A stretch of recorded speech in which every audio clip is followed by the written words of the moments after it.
Hi, welcome to Move Internet.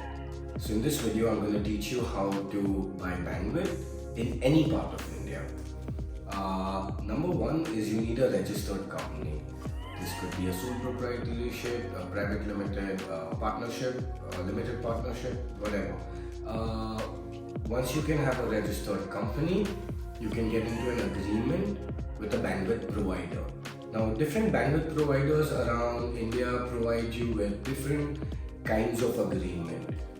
So, some agreements will let you create your own internet plans to be able to resell to customers, and some might not. They might give you this fixed kind of plans, and you have to sell within those plans itself.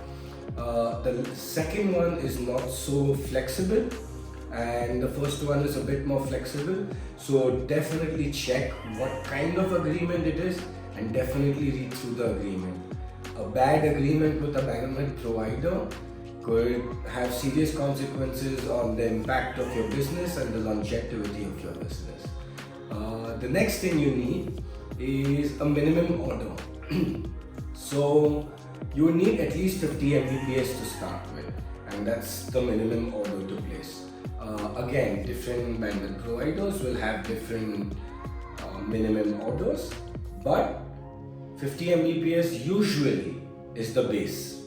Number 4 is feasibility. Now, Airtel has its base station towers all over India. Same thing, Jio, but not everyone covers everything. So India is a very large country when you look at the rural parts of India as well. There isn't a single telecom provider that has 100% network coverage everywhere. So let's say particularly in the northeast, if you want to buy bandwidth, your two main options are Airtel and Power Grid, right? Now Jio is also coming into certain parts of the areas, and let's say from one of the villages in northeast you want bandwidth. You have to check for your closest base station tower, and if your bandwidth provider doesn't have feasibility there, it's kind of not possible to provide internet there.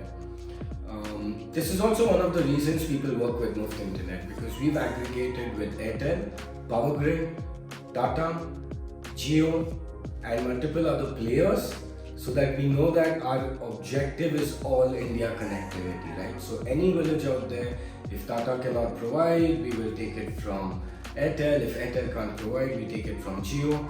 And in places where multiple provide, we always check for the fastest possible ping and path. Whichever place can give us the fastest kind of path, and whoever has the best connectivity, we deploy those infrastructural resources. So go for a bandwidth provider where it's for sure feasible for him. And even before you sign your agreement or whatever, ask them that do you have feasibility in this area, and only if they have a feasibility in this area, then it makes sense to move ahead with your order. Now usually whenever you're ordering bandwidth or you're buying bandwidth, you would need about, let's say, 3 to 5 weeks. There's no fixed time on it, and personally also I wish this would be a bit faster, but this is how the big companies kind of work in India. And there is no way to kind of turn this around. So always keep this kind of buffer time in your mind when you're ordering bandwidth. Yeah, that's it for now, guys. Like, follow, share us, and we keep providing you with awesome videos soon.